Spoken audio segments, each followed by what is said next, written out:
So before we get back to the show, everyone, I want to talk about something that I know is weighing on everyone's hearts and is on everyone's minds right now, and that is the events that happened in Las Vegas last week. You know, a lot of us woke up to that news confused and frustrated and not really knowing how to help or be of support or what charities were bullshit and what we could actually even do to be there for these people that are having to deal with something that by no means should even be a part of our fucking existence. You know, it's hard to even talk about this and use the platform that we have on this podcast to share something that is just seems so unnecessary. And you all know that I'm a big supporter of On It, and that On It is a big part of what we do with the Pleasure Monkey podcast. And Aubrey, the CEO, and I are really good friends, and he has put together a crowdfunding campaign to support some organizations that we feel are really addressing the underlying cause of this violent expression in today's world. If you guys are familiar with MAPS, the Multidisciplinary Association for Psychedelic Studies, they are finishing up stage 2 trials for MDMA and psilocybin in a therapeutic and clinical setting. Now, a lot of people know this. This is out there on there's a lot of information about this from MAPS, and anywhere you look, it's being talked about a lot. But these are nonprofit organizations that really can use funding to help individuals find an outlet for healing that underlying trauma that may lead to things like violent outbursts or just any kind of trauma-fueled negative expression and negative engagement with those around us. Like that's a travesty. That's a lack of life. And we believe that MAPS is doing the work to really cause a shift in this world. So Aubrey's put together a campaign called The Cure is Near. You can find the information at thecureisnear.com. And we would just love your support in this. You know, I'd really love to see Pleasure Monkey Nation coming out. And if any of you can't donate any cash, that's absolutely fine. Share it on our social media profiles. I don't give a shit if you only have 3 followers. If this is something that calls to you and you feel like this is something that could use your support, put it on your social media, share it with your friends, tell one person, donate $1 if you can. Just do the best you can to really support this message if you feel called to do it. If not, that's okay. Find another way to support. But let's be there for our brothers and sisters. Let's help heal the trauma in our world today in whatever way that we feel like we can. I would really appreciate that, guys. The show we have coming up is fantastic, but I really just wanted to take a little time and share this message. Thank you guys so much for listening and doing everything. And one more time, it's called The Cure is Near, and you can find that at thecureisnear.com. It'll be on my social media as well and the Pleasure Monkey social media, so check that out. And let me know if you have any questions. It's just Connor@pleasuremonkeylife.com. I'll be on top of whatever I can to help you guys. If you have any questions about donating or supporting in what ways you can. Thank you guys again so much, and enjoy the show. What's up, everybody? Welcome back to the Pleasure Monkey Podcast. On this episode, we're hanging out with Matt Vincent. He is an entrepreneur and former Highland Games champion. Such an interesting guy. We linked up at the On It Influencer event this past weekend and absolutely hit it off. I don't really know why.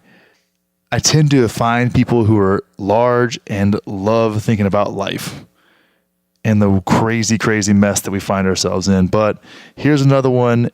I absolutely enjoyed this conversation. We talk about everything from white privilege to using the tools that life gives you and stepping up when it really fucking matters.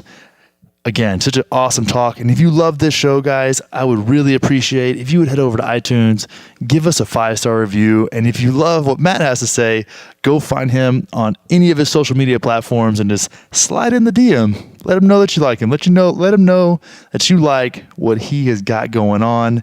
I'm sure he'd appreciate it. I know I love when Pleasure Monkey Nation reaches out to the guests and makes them feel nice and warm and fuzzy inside. So, yeah, Matt Vincent, hella beast, awesome dude. I think you're going to love it. So you want to be optimal, huh? You want a highly functioning brain. You want your gut to absorb all the nutrients you can. You want to have a good poop in the morning. Takes work. Takes eating real food, getting some real sleep. Having good sex never hurt. But you know what else never hurt? Onnit.com. Onnit.com is where you can find all of your optimization fueling supplements and equipment for turning your body into a pyramid of awesome. I don't know if that makes any sense. It doesn't really matter. All I know is that my brain is rocking and rolling thanks to the alpha brain I threw down my gullet this morning, along with a little bit of coffee. It's a good, not a bad combo. And I'm sleeping real badass thanks to New Mood. And my gut's like, I don't know, killing it. Just straight killing it thanks to the Onnit Gut Pack. You can find all these things at onnit.com/monkey, and you're going to get 10% off, and you're going to support your favorite podcast. Well, you're going to support this podcast, whether or not it's your favorite. But I would think it's a good idea. I think it's a strong move. Onnit.com/monkey. Check it out. There's also a few of my favorite supplements with some more in-depth discussion as far as to why I think they're amazing. So check it out, guys. There's also some great articles, some great recipes, and all kinds of fun information. So if you haven't checked it out yet, get on it, onnit.com/monkey. And now enjoy the show with Matt Vincent. So, dude, the real reason I wanted to have you on the podcast is to talk about everything that's going on with Kylie Jenner. Perfect. I wasn't aware there's a lot of Kylie Jenner news, but I think she's pregnant. I'm pretty sure she's pregnant. Are you familiar with the other Instagram account? Oh God, it just had it introduced to me the other day. It's like Kyle Jenner? Kyle Jenner? Something like that. There's a guy, the Power Athlete guys turned me on to it. There's some guy who takes Kylie Jenner photos and photoshops them, and he's in the photos. But they're like good Photoshop. So he's just like with them, like in the side. Like he's her twin brother that doesn't get any publicity. It's fucking brilliant. Like it's stuff like that I see on the internet. I'm like, yeah, he's fucking better than me. He's more Instagram creative. cracks me up because it turns me into a child. I cruise through there and Barstool Sports and Total Frat Move. I'm just like, oh, that guy fell down. Fucking Total Frat Move. My favorite is Kook Slams. Yes. Kook Slams is bomb. Dude, I went to college with the Total Frat Move guys. They're actually in my fraternity. Oh, shit. Yeah. I got hazed by some of those guys. But it's funny because, one of the guys... You mean raped?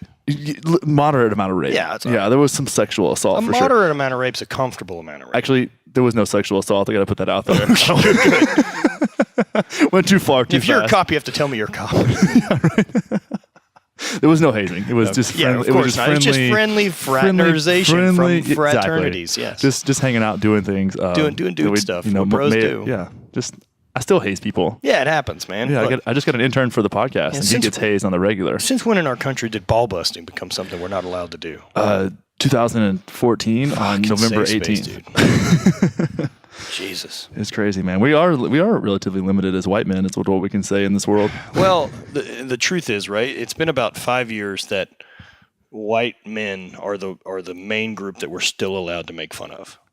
I'm okay with it. I don't give a shit. Things have been great for me. I don't have anything I'm not oppressed in any way, shape, or form. I know, and I think once you understand that, then you can actually have a conversation. I'm also busy working to not be that offended by the commercial on TV. You know what I mean? I also have the ability to change the fucking channel. Yeah, you definitely have. I think one thing we forget is that we have the ability to filter what comes in and out of our fucking brain. Right. But how many commercials are, who's the goon in the commercial? It's the dad with the kid who gets hit in the nuts with a baseball. It's the dad who can't figure out how the juicer works or any of this shit. It's the white guy living in suburbia is now the one that we're totally okay with tearing apart. But my favorite form of stand-up comedy is whenever black comics make fun of white people. Yeah, of course. Especially white girls. White girls. Yeah, and their power to genderify. Betches, man. nothing like being just average chicks. I think that there's something that we've overlooked too, and that's the power of the basic bitch.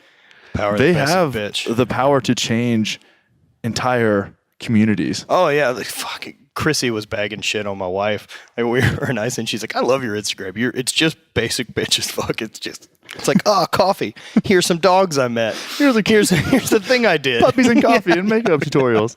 It's funny though. You look at it, and it's like, well, if like Brooklyn, for example. Yeah. Brooklyn used to be rough. Right, Like rough, right?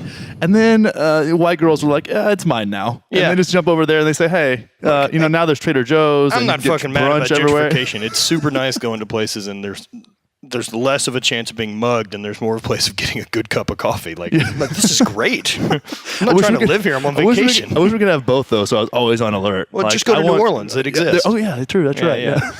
Like they're trying like hell to gentrify like the Bywater in New Orleans, and I want to say like there was some magazine, maybe it was like Rolling Stone, or it's like big upcoming neighborhood in the country, the Bywater in New Orleans. This is the new Williamsburg, blah blah blah blah blah. And like some musician from the area gets interviewed and essentially says like, this will never be that. It's way too hot. It smells fucking terrible in the summer, and too many people are killed on a weekly basis. Like no one's fucking moving here. But maybe like you and your leather apron so you can make coffee like aren't what we need. there's literally we're gonna go to this place here in Austin. It's a place called Leather and I think it's called Leather and Coffee. Of course it is. It's a leather shop where you can go get espresso. Dude, you don't need like some hardcore fabricator Red Wing boots and like Carhartt jeans and a leather apron to fucking make an espresso. But it works. Sure it does. I mean, I can also drive a moped to California. Eventually, I'll get there. It doesn't make it the right way to do But it. I won't buy an old fashioned at the bar. I will not order one unless if it's a girl, she has tattoos, lots of them, and if it's a guy, if he has a mustache. You have to have a mustache if you're a man that makes my old fashioned, and you have to shake it because I'm giving you $8 extra for you to shake it really aggressively. Oh, what would you like to drink, sir? I'd like whiskey in a glass. Yeah, that's it. Try not to fuck that up, pal. They'll find a way. Yeah. No, but this the whole like a tall boy of Pabst. Like no, just whiskey. You know what trips me out is how Lone Star has taken a huge. Lone Star is and it's not even that good. No, it's terrible. It's trendy. But at least it's on trend.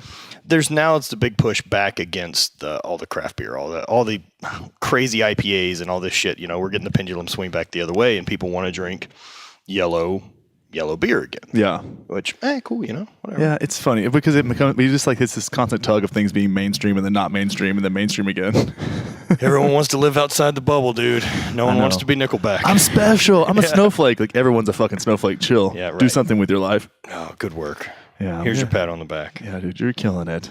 So speaking of doing things with your life, what the fuck have you done with your life? What have I done with my life? I spent 10 years in college. Or not 10 years in college, sorry.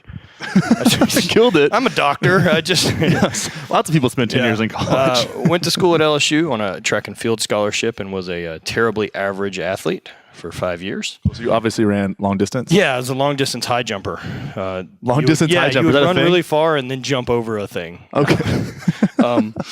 So spent my time in college doing that, being not great at academics. Got out of LSU with a general studies degree. As far as I can tell, what that means is I just went long enough and paid enough money that they're like, here's your sheet of paper. Yeah. Good luck with life. See you later. So got out of school. I opened a bicycle shop in Baton Rouge and did that for 3 or 4 years while it failed.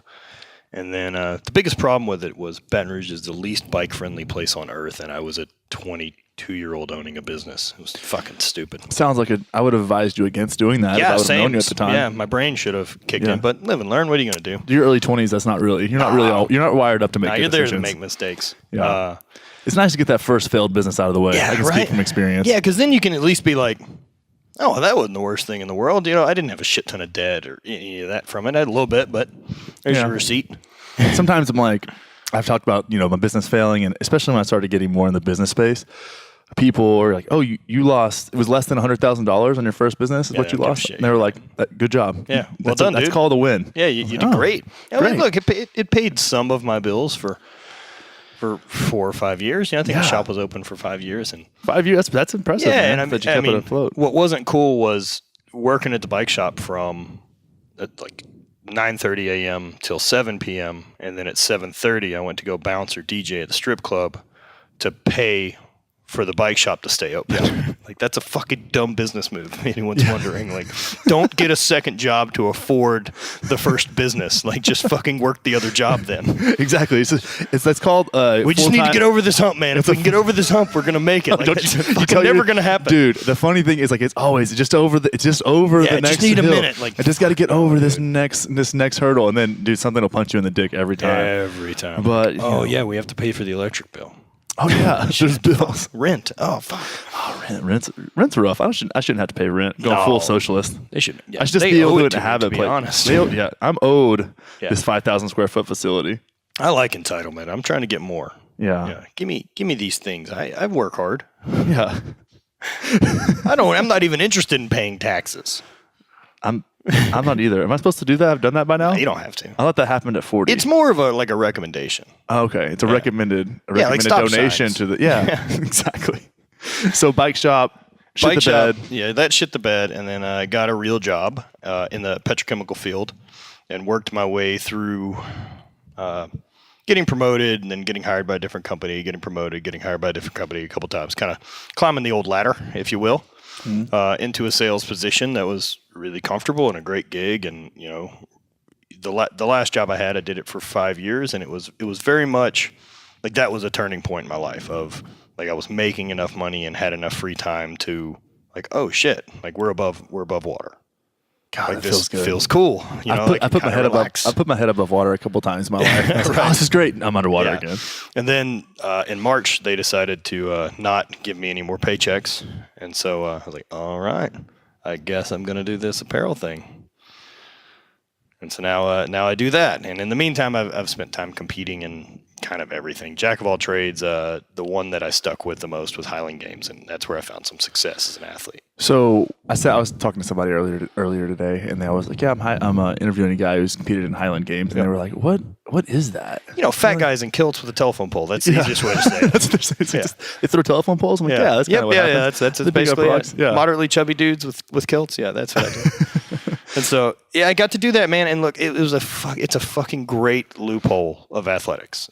For a thrower coming out of college who like wasn't very good.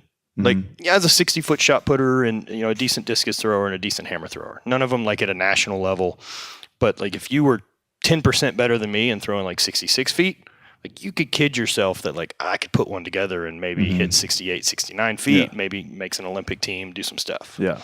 But if you were like throwing 56 feet, worse than me, you're fucking terrible. Yeah. Which perfect. So Yeah. I'm in this cool little window, and then find the Highland Games after a few years of powerlifting and strongman and stuff like that, which I was very average at as well. Yeah. And just took really well to the sport. And so, like, once you get out of the amateur side of it, which I did for a year and a half or 2 years, and the professional class of it's really cool. Like, I mean, we get paid to travel every weekend because we're paid entertainment essentially for a festival. Yeah. So they've got a budget. So, I mean, they fly us out, they put us up in hotels, there's prize money. And so, I mean, I spent 10 years competing in that, making an extra, between 25 and 30 grand a year, Nice. fucking throwing rocks around the world. Sounds like So stupid. I missed out. What was I It's doing? Where was I great. at? And the best part, like once you get to the pro class, like there's probably 20 of us that end up rotating in and out of games. And so the same guys every weekend. Yeah. And like the guys that are fun to be around are all the ones that are in on the joke of like how slightly silly this is that we get to do this. I mean, we're all competitive and we all push ourselves, but so much of it's just I want to be better than me previously. Yeah. How far you throw is completely irrelevant to like what my attempt is that day. Like you didn't stifle my success because you did well. Yeah. Yeah. We didn't arm wrestle. I say, Casey Musgraves has a song, and she says, "Pissing on my yard won't make yours any greener." Right. That's exactly right. Yeah. Yeah, man. There's something about, and I want to go back to something you were talking about, and something I kind of share with you as being, I would say, a slightly above average athlete. Yeah. Right. But not necessarily super gifted. No, that's definitely not my case. I'm a slightly above average athlete. I take well to sport, but not great at anything. I'm one of those guys that, prior to being broken to bits, take pretty well. And it's like, oh shit, man, if you decided to focus on this, you'd be good. Whereas the reality is if I decide to focus on this, I'll be slightly better than I showed up today. Yeah. It's easier just to be like, yeah, imagine if I gave a shit, right? Yeah. I'd be good at this. It's easy to stay back and be like, I had a lot of potential, but I had other stuff going on. Yeah, I was just busy, just too busy to be really good at this thing. But it's fun, man. I just always like learning new skills. I like the new challenge. I like finding something else. And then the Highland Games was this perfect combination of I had something to train for. I had some deadlines because of competitions. I got to travel a lot, which I love. And it paid a little bit. I got to make a few bucks. And it was fun. Yeah. I got to fuck off with my buddies. Yeah. And that's why I did it. Yeah. We get kind of somewhat addicted to that community and what we connect to, you know? It's all my best friends in the world are the guys that I threw with. This past weekend I was in New Hampshire. I got invited to help announce. Yeah. So at least I got to fucking hang out. Yeah. Yeah. The coolest thing I learned from this past weekend, announcing, was that there wasn't ever a moment that I had that feeling of I fucking wish I was throwing.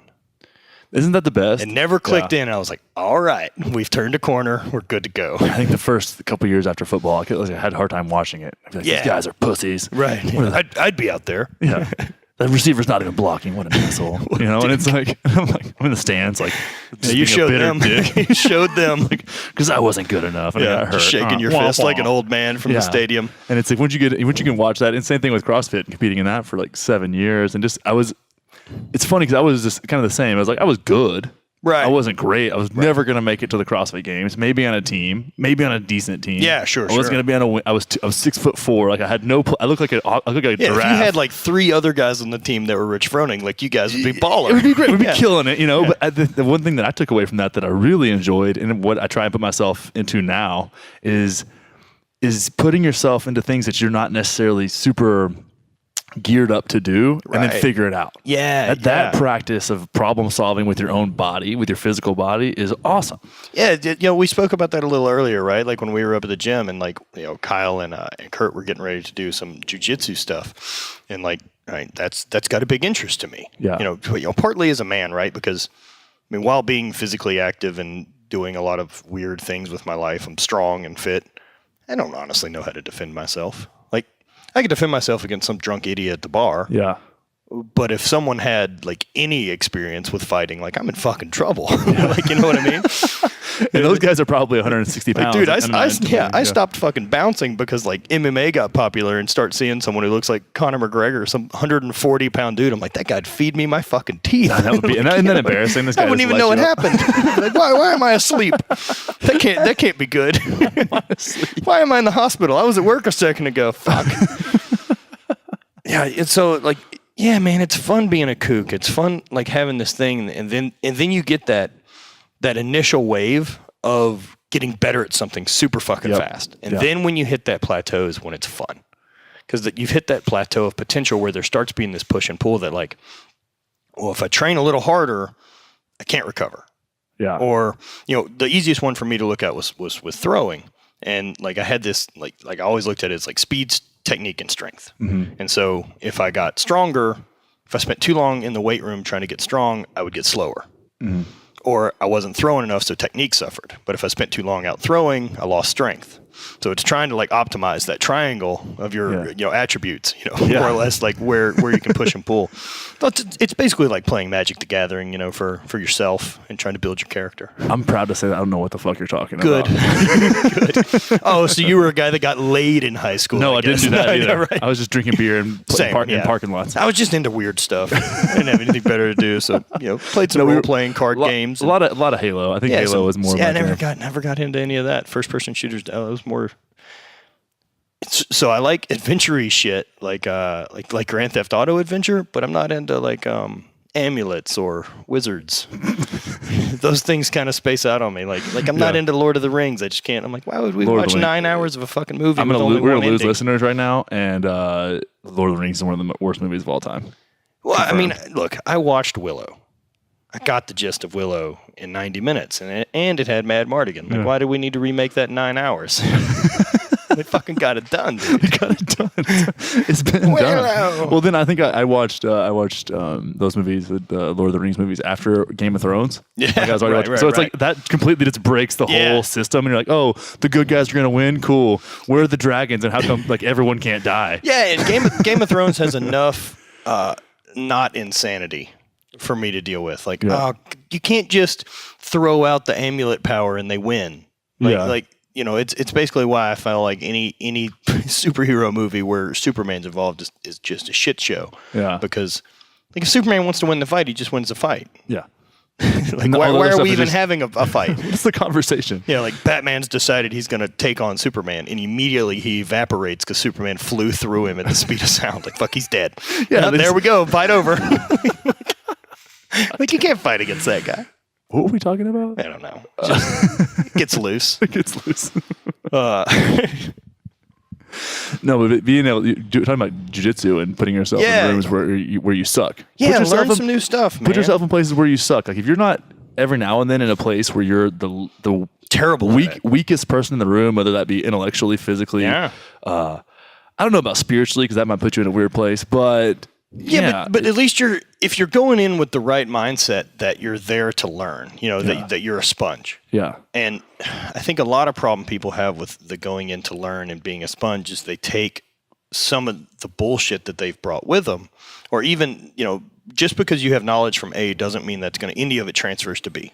Yeah. So just go in and shut the fuck up. Yeah. And learn what you can. And, if there's 80% of information you pick up from this new thing that's awesome and 20% horseshit, don't throw out the good 80. Yeah. Like just say like, all right, not worry about that bit. Well, you can take the choice nugs from any experience. And exactly. I think what happens with a lot of people, to bring this back around, is you don't get to the point where you have a good enough understanding of what you're doing to kind of get into a flow state with it. Correct. Right? If you go to Muay Thai 3 times, you're like, I'm fucking confused. Fuck this shit. You're not going to get anywhere. You've got to get to a point where you know the combinations a little bit. You can hold mitts a little bit, and then you can start to flow with it. Right. But that takes that, just like anything else in life, that initial effort of Reps, like clumsiness, right? Like think about the first time you drove a car, the first time you had sex. Like those things are all kind of like clumsy and awkward. I hope that you're better at them now. Not Should so be. Much me. Like I've gotten to where I can have sex for like 90 seconds. Yeah, to it's maybe nice, dude. 2 I minutes, stay real mechanical with it. Though. Yeah, real. I make weird noises. I count reps. I like to switch positions. I'm not trying to blow my back out, man. I'm not trying to get low back pump in the middle of a good session. We're going to have to take a few plays off. Need to rehydrate. Get some pink salt in my water. We'll come back. But all these things, they leave us with the ability to take something away from it and apply it to your real life. Right. Because you're probably not going to get in a fight. Right. And you're probably not ever going to need a deadlift more than 500 pounds. And you're probably not going to compete at a high level in something. But there's lessons in so many facets of, essentially, we're just fucking human expression. Yeah, for me, competing in Highland Games and throwing, that was the big deal. And like you talk about finding that flow state, and you really do find it in throwing, because throwing's that weird kind of thing that like the harder you're trying to throw, the worse it goes. Yep. And so you've got to find that rhythm, and you watch people who first learn to throw, and it's so mechanical. And it's like, man, you're fucking fighting, dude. You're trying to not be part of the implement. And so the second that you can kind of get over that hump to where then you can start manipulating, and figuring out like, oh, that's how you apply force, and things slow down a little bit because you've knocked out the 90% of the technique that has to happen. And so you've got that bit done, and so it gets dialed, and that becomes muscle memory. And so then you can start addressing one variable at a time because the 90% is going to take care of itself. Yeah. Like, so what if I land a little bit more closed off and I can turn my hips a hair? Does that generate more force? Nope. Okay, let's try something else. Or something like that. But that applies kind of to everything, is you've got to get the base reps in before you can expect the success part. Yeah. And all of it still comes down to repetition and hard work, and how you continue to grow with it, and continue to, what do you learn from it? What's the experience? And for me, part of it has been like, I've always trained by myself, like essentially did all my lifting in a garage and threw by myself for the whole time that I competed. And what came from that is like, no one fucking cares that I do this. That's a good realization. Get in the fucking garage and go do your job. Like, this is for you. Yeah. You chose to do this. That's, people with the rehab on my knee and all these surgeries, like, oh man, it's awesome. It's inspiring seeing you go through this. I was like, this is fucking elective surgery. You know what I mean? Like, no one made me have knee surgery. I chose to do this. So I'm choosing to do the rehab to get better. Like, this was my call. Yeah. Like, well, and there's the power of choice too, because as we were talking about earlier, as we were geeking out in the On It Cafe, it's like the neurons that fire together wire together. Right. And what gets overlooked in things like CrossFit and these other, I would say, any kind of quote unquote functional fitness applications, Sure, is the ability to choose to do it. Yeah. To choose, like, every time you go, every fucking rep, every time you go to the buzzer, every time you're on an airdyne or a rower or running or doing whatever it is that you're doing, and you choose to, like, well, there's 10 seconds left, I can ease up and don't.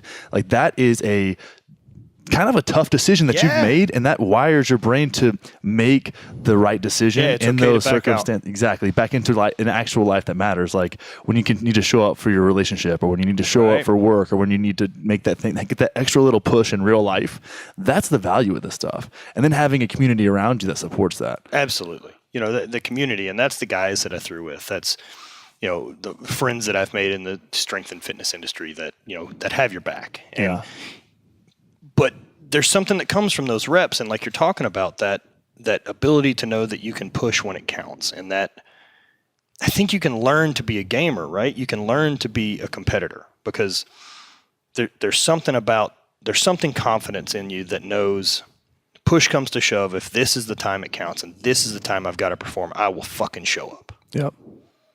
And that's a liberating belief. Yeah, and that's one thing I've been asked about a lot, because through my career, like one thing I did really, really well is, if we get 3 attempts on an event, if I've got one left and you're ahead of me, like, you ain't safe.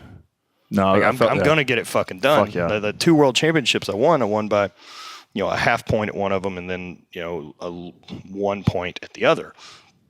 And the one that I won in Scotland was, down to the last event between me and the guy that I fought with my whole career, and basically was, here it goes. Like, whoever wins this event wins. And the way I felt, fuck him. Let's have it. If that's how this is going to roll, you got to beat me. Yeah. You're going to have to throw your best throw you've ever thrown to take me. Yeah.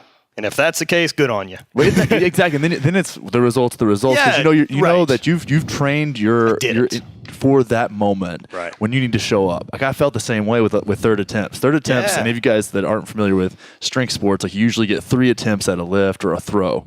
And the third attempt is usually when you would go, and it's like, this is the one that really matters, especially if it's head to head with somebody. And I would be able to go into third attempts with a fucking smile on my face. Yeah, man. Because I was like, I've done That's where I live. It doesn't matter if I've never lifted that weight before, but I've been here before. Right. In training, in life, and I would visualize myself in those moments and learn to, like, pony up. Right. And know that to bring my best self forward, I can't take shit too seriously. No. So I was always playing grab ass until the moment I'm on. I think I was probably giggling until I put my hands on the bar. Yeah. And that's the way I treat everything, to the point where people get so fucking frustrated with me sometimes. You're so nonchalant about shit. I'm like, because that's how I do the best things. If I get fucking tight and tense, it just doesn't. Things don't work out that way. I have to create openness in my life for things to happen, and trust in the fact that I did the work before the moment, because that's what really matters. The moment's there. Right. You just have to be present in that moment and just have confidence in the work that you put in up to that moment. Yeah, dealing with, competition anxiety or performance anxiety, let's say, the one thing that I always thought about, that my kind of meditation on it to kind of back out and relax, was always that, like, all right, this throw's got to count. And so then, you start getting the butterflies, and look, man, that's why you're there. That's what it's all about fucking anyway. And so from that point on, I start thinking about, like, all right, Earth has been here, 5 billion years, and the universe has been here 4.6 billion years, and it's infinite and expanding, and all this time and everything going on and everything that's amazing who's happened in history, right? This fucking throw is not going to register. So fucking relax and do your job. Yeah. That's it. Just do what you're here to do. Pass, fail. The sun comes up tomorrow. I didn't lose my house. You know what I mean? Like, it's a fucking hobby. Yeah. Like, take it down a peg and do your fucking job, man. Yeah. Make it fucking count. Like, choose to succeed. Yeah. Harness that energy for good. That little bit we talked about at the gym of, that idea that, whether you're a hero or a coward, fire's still fire. And the coward can let the exact same fire burn his house to the ground, whereas a hero can use it to cook all of his meals and warm his family. And that's a choice. That's mastering your environment. That's mastering your ability to deal with situations and manage stress. And that's fun, man. And I'm curious to see how these lessons now apply to my life as not an athlete or a competitive athlete, let's just say. Yeah. You're always an athlete. Yeah, I guess. Kind of. With one leg. People think that I'm an athlete sometimes. Yeah, that's nice. It's fair. No. Yeah, kind of, maybe. I don't know. I do stuff. I usually say I pretend to be sometimes. Right. Terribly average at a lot of things. Yeah, man. But The things that I am good at, Yeah. I can fucking bring it. Right. The 3 things in this world that I If can. you need some fucking t-shirts made, I'm your man. I got some righteous designs. Crazy. But yeah, man. I think that's something that we can all take a lesson from in everything that we do. Right. You know, is like that fire is fire. That's Yeah. awesome. And it's how can you manipulate the energy But within, that's anxiety, you know? right? Everyone feels it. The fire is the same as that, like the butterfly is the anxiety, that fear. Everyone feels it. You know, Yeah. it's not any fucking different. It's a human condition. Yeah. Well, dude, it's what's funny, and I don't remember what I was listening to that talks about this. But it's the fact that really evolutionarily, we've been geared up to succumb to fear. Sure. Previously. Keep us alive. Exactly. So there was the example was, it's the mindfulness course on great courses, the science of mindfulness. Okay. And evolutionarily, right? So we grew up, it's like, well, if you and I say we see something in the trees and it's kind of beige and we're like, oh, if you think it's a rock and I think it's a lion, you're more likely to die than me. That's Because very I'm true, gonna assume that whatever that thing is can kill me. Right. So I have a fear bias, and if that perpetuates, and like you're always assuming that beige things in the trees are rocks, and I'm always assuming they're lions, I'm probably gonna survive. Right. So as a species, we've kind of been geared up to agree to be fearful and succumb to fear. Right. The people that survived are the ones who chose not to eat all the stupid plants that killed the other people. Exactly. Like, I'm fucking terrified of plants. We're not eating red plants. I saw John die the other day. Fuck that. But the guys that are like, Terrible. yeah, exactly. And it's so funny. Now we're in this place of complete safety and relative entitlement, and we have to make a conscious choice not to be scared of silly shit that we've manufactured for ourselves. We've manufactured shit. Right. That's something that always cracks me up. And look, the world we live in is very comfortable, and that's part of why I think we have a lot of the issues we've got, right? Is find resistance somehow. Yeah, that like, we've got time to yell about, Apple making some weird decision with the iPhone and be irate that they've gotten rid of the home screen or a headphone jack, right? This is a major thing that fuck people you with need. my life. I don't like change. Yeah, this is something we all need to discuss. This is serious fucking I should business. have my voice should matter in this. Yeah, and then that too, and we're in a world now that everyone's voice can be heard, maybe not matter, but at least is available. Are you talking about social media? No. The Twitters? But what's still fucking cool, right, is when push comes to shove, and let's use this past couple weeks, like with Houston and the storm and stuff like that. My brother's house got close to 2 feet of water in it, and In Houston? yeah, and so what comes from that, right? It wasn't everyone going solo and fucking cutting apart and trying to tear each other's house down. I mean, these are neighbors in a giant subdivision that he lives in that kind of know each other. I mean, that's kind of how we operate now. You know what I mean? It's not the same sense of tribe that we've had through the course of forever. And so what ends up happening is all these people do end up coming to work together. They all help each other to move furniture and gut each other's houses and go forward together. And that's when, because there's a real fucking problem. Not Very tangible problem. Like Yeah, you can see it, you can feel it. Everybody's experiencing it. not these 20 assholes who show up with tiki torches to be Nazis. Like, you fucking twats. Yeah, dude. Fuck those guys. You know what I mean? Like how fucking soft is your life that you need to go drive somewhere to complain? You're so oppressed, bro. God, get out of here. You're born in America. You've got the golden ticket. Yeah, and especially if you're a white male. Like, let's be real. Right. Not that I'm touting that like everyone else is oppressed. It's just Like the dude, great, life is fucking great, man. like the single greatest thing Like, that life ever is fucking awesome. happened to me was being born in 1983 in America as Right? a white guy. Like things have been fucking cool since then. Yeah. I'm basically just holding par. Yeah. Like since then. Exactly. Make the most of this. Look, I wasn't born in fucking Mogadishu. Yeah. With no running water and like really no option to improve yourself. And acknowledge your privilege and go forward. Like acknowledge where you started. And a lot of times, man, if you have to acknowledge the fact that maybe you got dealt a shitty hand, Yeah. acknowledge that too and say, how can I grow from this, right? Or if you're from a super privileged, maybe you're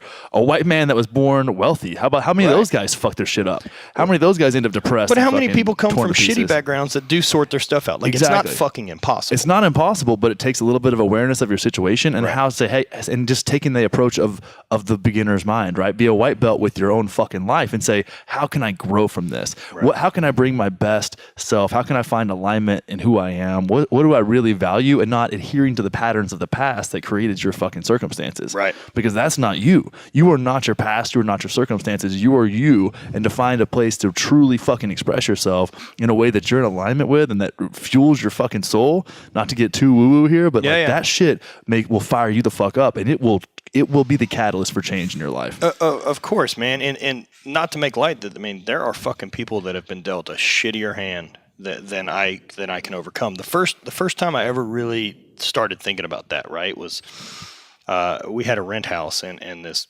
girl had moved into it, Section 9 or Section 8, sorry, and so government's paying for her bills to live in the house, and I'm sure she's food stamps and stuff like that, right? She's 30, I was 30 at the time, and she's got 3 kids. I mean, there's a 17-year-old, a 11-year-old, and a 6-year-old. I mean, she's not done herself a ton of favors. She's also made some bad decisions. But I think at 30, she had this wake up, at least talking to her, right? And she's like, I'm trying to find a job. I'm trying to do this, and I'm thinking about it, and I'm thinking like, fuck. She's 30, 3 kids, and like, what's the best path? Like, how would I, with my brain and the knowledge I have, get out of that situation? And it was like, is the option that you get a job on limited education, say working at Walmart. Let's somewhere we can get hired. I'll get some insurance, get a start. So now she's got a job working 40 hours a week, and then best case scenario, her 2 younger kids are raised by the 17-year-old. Yeah, right. What are you gonna do? Do you fucking commit that this is the lot in life, but what I can do is break the cycle, because raising my kids the right way is free. Mm-hmm. This is it, but I can tell you, don't fuck this up. Don't make these mistakes I made. Yeah. It's just, that's a weird hand. And man, that fucking sucks. I just can't imagine how to get out of that hole. Cause I just happened to be over there one day, and I was fixing something like a toilet or something that had busted, and heard the kids talking, and I heard one of them say to the other one, I was talking to the 17-year-old. It's like, next year when you start getting your check, can you get me blah, blah, blah? It was just simply this, like, oh, you turn 18, you start getting a check from the government. Like, it wasn't this malicious intent. It wasn't this idea of screwing the system. It was just fact. A lot of those people just want relief, man. Like, they have 18 years of just fucking I don't know how you get out of treading water in that situation for that person. I don't know what it is. Dude, the cost of being poor is no joke, dude. No, it sucks, man. You can't get a bank account. You get charged for not having $1,000 in your account. Right. Shit like that. And then you have to cash checks, and you don't. Because you've got a shitty car that's not reliable. Exactly. And then all of a sudden, I've got a flat tire. That $400 fucking buck, that $300 to get this tire fixed is a motherfucker. Well, to talk about health and wellness too, you're eating shit food because it's cheap. Then you have health problems, and then you get behind with that. It's like, that's. Sometimes we look at this and we look at it from such a detached view, and it's like, man, empathy is fucking key when it comes to policies, and key to understand how to even communicate with people in a way that they understand. And part of it is, I think there's a lot of people that don't know how to take the hand if it's given to them and use it as an opportunity to make the next step up. As opposed to just staying alive for another 5 minutes. Right, because, man, that survival instinct and being in that zone where you're just surviving, that fucking sucks. Like, you don't have time to care about random bullshit. Like, you know what I mean? Like, she doesn't care about what color the walls are in the house. She's not picky about these things that I fucking nerd out. She doesn't need an accent wall. Yeah. This throw pillow just doesn't go with this material.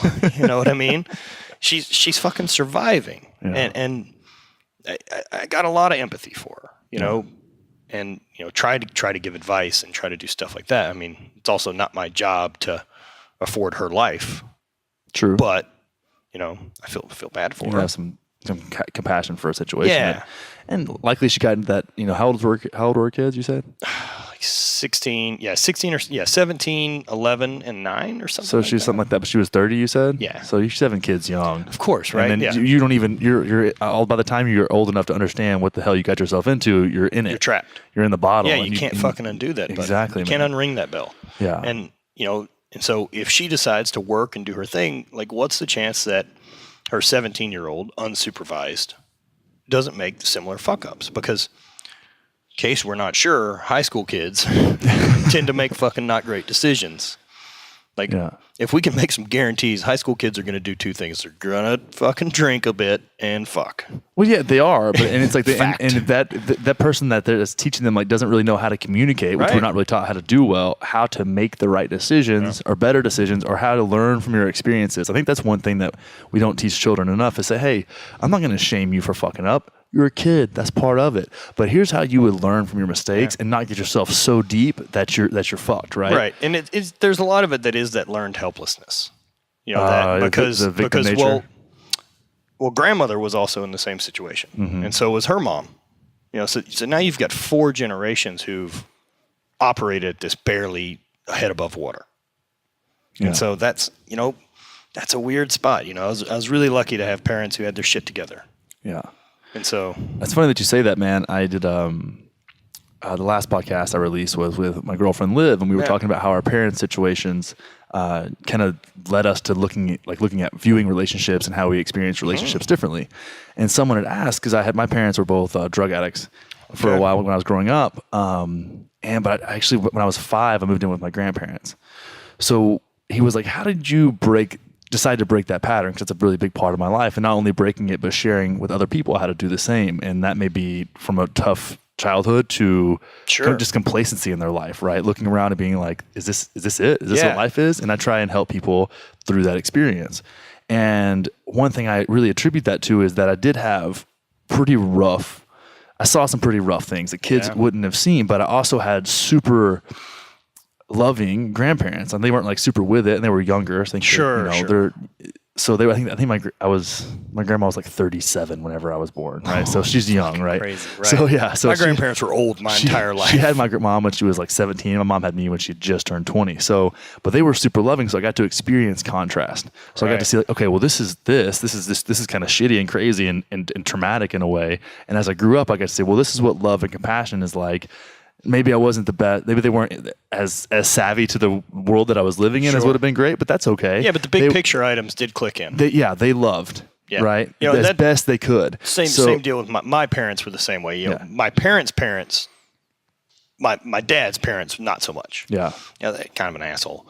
But like mom and dad, like, I mean, we were very affectionate. It was always, I love you, stuff like that. Yeah. That was always said around the house. And that was, something I've never questioned whether or not my parents fucking loved me. Yeah, exactly. And I think goes a long way. You have to be given, because if you never see both and never get context on both and the power of both, then I really feel like it's harder to make the choice because you haven't felt or touched like, oh, this is what it feels like to feel accepted or valued in your own family unit, right? Because then there's an underlying resentment or something like that towards your children. That energy gets picked up and felt, and that perpetuates. And then there's this cycle of unworthiness of stability and love in your life, and that perpetuates, and that can go generational. Like one thing that really, really stuck with me was when I watched The Wire on HBO. Have you seen that? Oh yeah, dude. The Wire, like one of the greatest things ever filmed. One of the greatest. Other than season 2 with the docs. I think it was necessary, but I don't get my issue. But season 1, I was like, okay. Season 2, I'm like, and the guy was just like, stick with it. Yeah. And spoiler alert, if you haven't seen The Wire, but you get to the very 15 years old, you missed it. Yeah, you get to the very end, and every archetype that was in that show, from the drug dealers to the docs to the guy who murdered everyone to all these people, right, got filled in by the kids. Yep. That you would follow this 5 seasons. Yeah, of course. And I was like, oh, I get it now. Someone's taking that seat, dude. Yeah. It's not a single entity. Yeah, that's systemic. That's the systemic of evolution of as soon as the lion culture. dies, there's another lion ready to be there. Exactly. That's that. And it's glorified in that community. So you're just trying to find something that makes you a value and part of something. Right. It's fucking crazy. Yeah, it's tough. Yeah, the Wire is one of the greatest shows ever.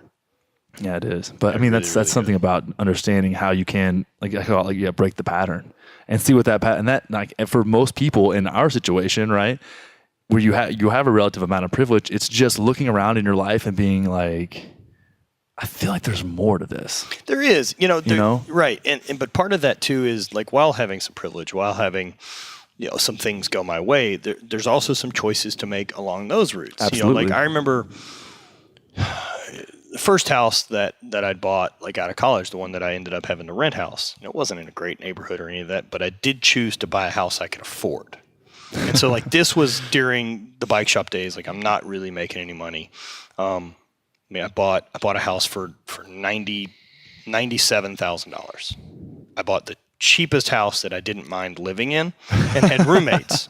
You know what I mean? Yeah. I was hoping it would be more of an investment. It was a fucking terrible idea. I should have not bought that house. But the idea of the story was I got approved at that point, and this is during the housing bubble thing. They were like, "Oh, you're approved for a house up to $350,000." I'm like, "What the fuck are you talking about? Right? Are you crazy? Are you high? Like, I don't have a proof of income. Like, I own a business and pay myself. Like, my proof of income to you guys was a handwritten letter from a tattoo shop that I also worked at during this time span. God. You know what I mean? Like, fucking hell.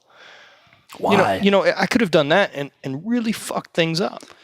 So many people did that because they didn't know any better. Yeah, That's the crazy thing, man. You get sold this idea of like, no, this is the American dream. Right. You repurpose that fucking statement and see how many people can fuck themselves. Right. And it's just me and my wife now.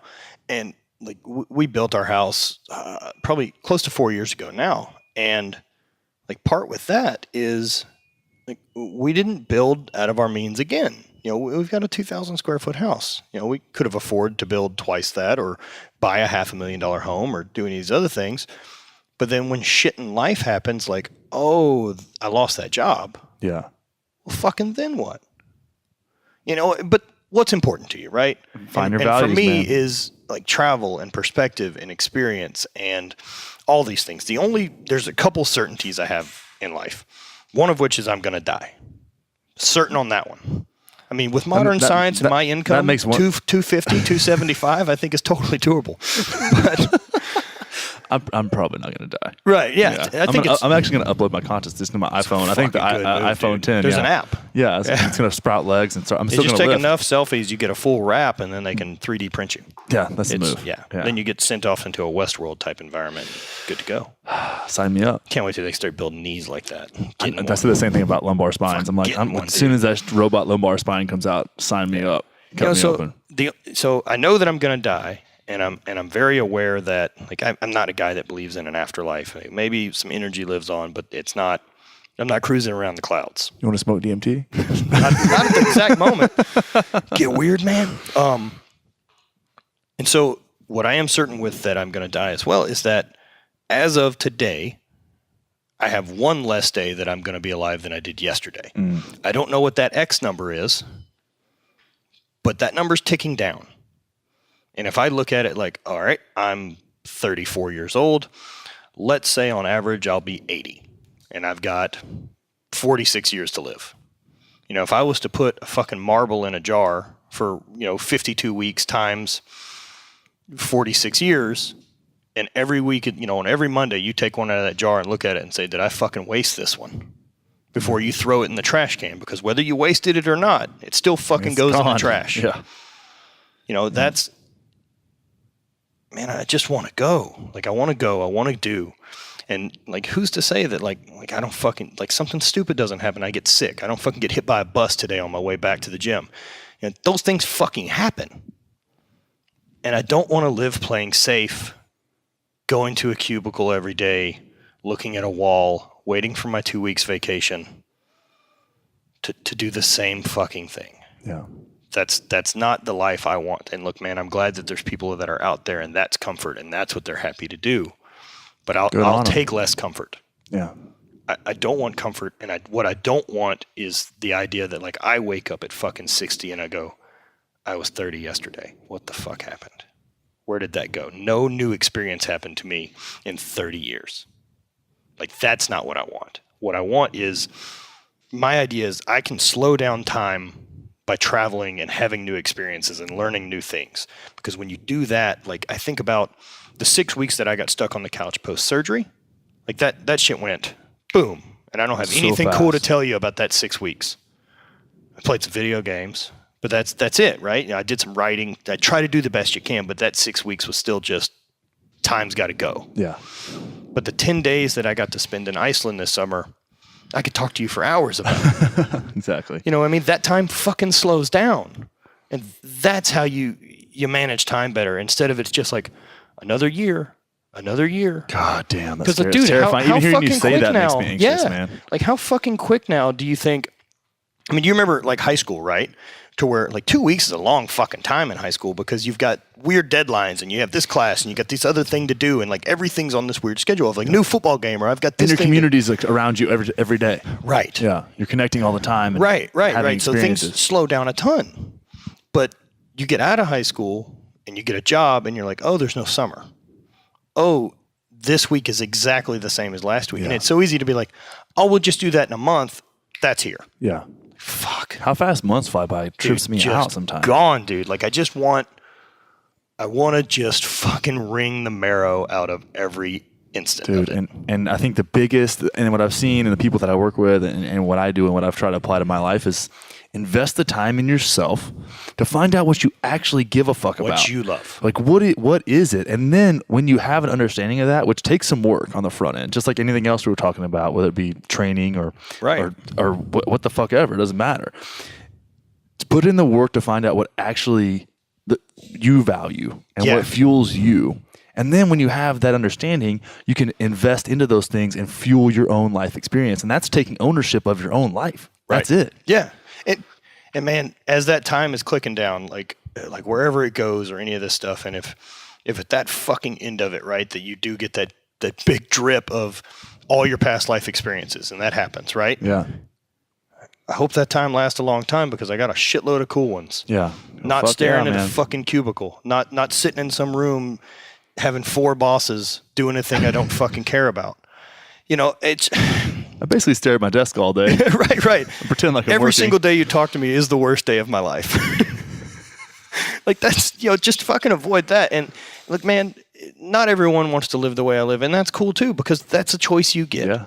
We're lucky enough that you get to do what you want to do. Yep. And for me, it's I want life experience. My house, like that can be taken from a storm. Yeah. This thing that I've worked my ass off to have, it's gone. Yeah. It's a thing. It's stuff. It's stuff I like, but it's still fucking stuff. Yeah. What you can't take from me is my life experience. And focus on what's real, man. That's something that's a mantra that I use all the time. It's whenever things get overwhelming and there's so much going on and you feel like you're behind. Right.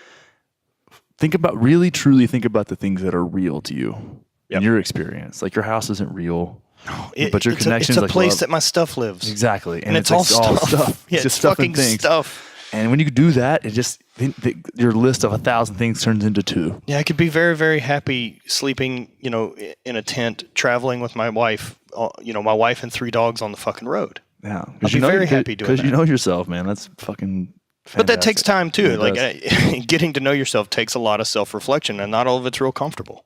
Oh, dude, the most terrifying thing you'll ever see in your life is you. Yeah. If you really look at yourself, you're like, God damn. What the fuck are you doing with your life? Yeah, but it's like once you actually see it, then you can address it, and then you can find compassion for yourself. And when you can have compassion for yourself, these things we were talking about earlier, like having empathy for people that you don't understand, and you will never have their life experience, and that in itself can fuel your life experience. And I can see where people get easily overwhelmed, right? Of like the idea of.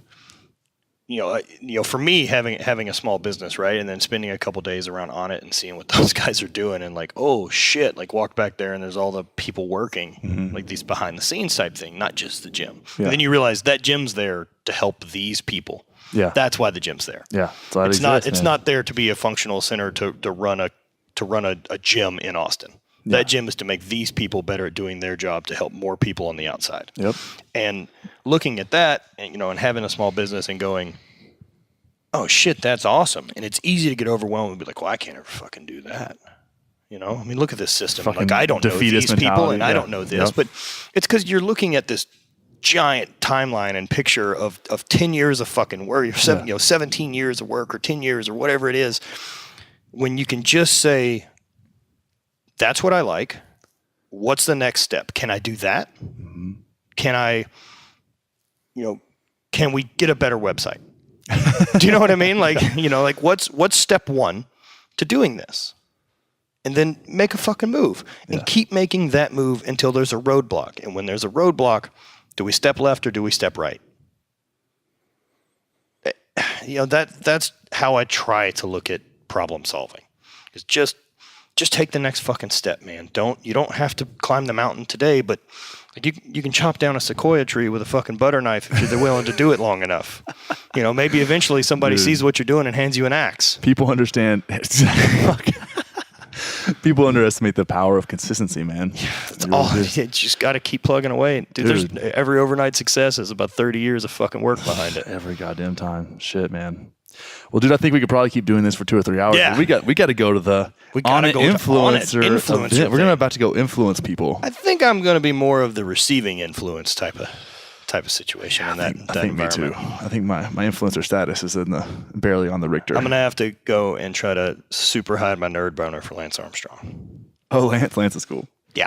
I'm fucking super nerded out. I owned a bike shop. I like cycling. Fucking real nerded out.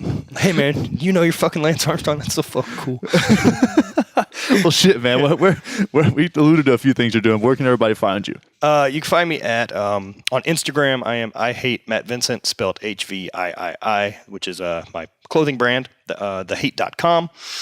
Which I guess is a quick run through on that. It's simply self-motivation through self-loathing. Like, be willing to better yourself because you hate what you are today. Like, just don't be fucking complacent, man. Like, don't get comfortable. Go forward. I love it, dude. I love that philosophy. That's fantastic. YouTube is Matthew Vincent is my channel. Easy enough to find. Dude, then I can vouch for those YouTube videos. Yeah, thanks, man. I make videos. I like doing things. You like doing things. Let everybody know the things that I'm doing. I do stuff too. There's so much in common. Well, thanks for stopping by, brother. We got to do this again, man. Awesome, man. I'm totally in. All right, man. Thanks, brother. Later. And that's our show, guys. Just remember, if you love the show, head over to iTunes, give it a 5-star review, leave some kind words, and if you like what Matt had to say and you're driven by his ridiculousness, you can find him on Instagram and send him some love. Send him some love from Pleasure Monkey Nation. If you want to check out his clothing brand, you can find it at thehate.com. That's THEHVII.com. They got men's gear. They got women's gear. They got hats. They got coffee cups. I'm actually looking at it right now. It's pretty sweet. I think I'm going to go ahead and snag myself some things. And thanks for checking out the show, guys. Again, also wanted to bring up The Cure is Near. If you feel like donating, feel drawn to that cause, it's thecureisnear.com. We would really love as much support as we can have, sharing that out or donating if you can. And that's about it, guys. I hope you have an awesome, awesome week, and we will see y'all soon. Peace.